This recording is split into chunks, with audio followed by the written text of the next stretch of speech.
ešte predtým, ako sa dostaneme teda k tej takej pracovnejšej časti, vzhľadom na blížiace sviatky, dá sa všetkým popriať požehnané a kľudné Vianoce. Biele Vianoce, nech je veľa snehu.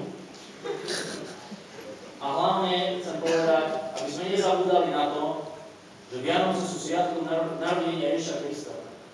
Vianoce nie sú o komercii, o nákupu v Tesku alebo v Kauflande. Vianoce sú sviatkom, kedy by rodina mala byť spolu, stráviť spolu čas a zamyslieť sa nad tým, kam tento svet dnes speje. Že konzum a spotreba nahradila v podstate všetko ostatné. Hovorím to aj preto, že sa budem snažiť náš kraj trošku oživiť výrobou a nie spotrebou. Pretože tá spotreba nám okrem degenerácie prináša len to, že naše peniaze idú von. A my tie peniaze našich ľudí musíme udržať doma. Ďakujem.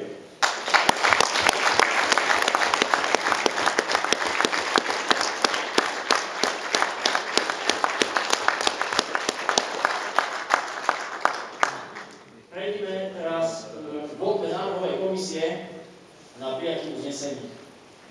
Na predkladanie návrhov uznesení z dnešného zasadnutia navrhujem schváliť návrhovú komisiu v zložení. Pán poslanec Kamil Danko, pán poslanec Miroslav Suja a pán poslanec Radoslav Vazan.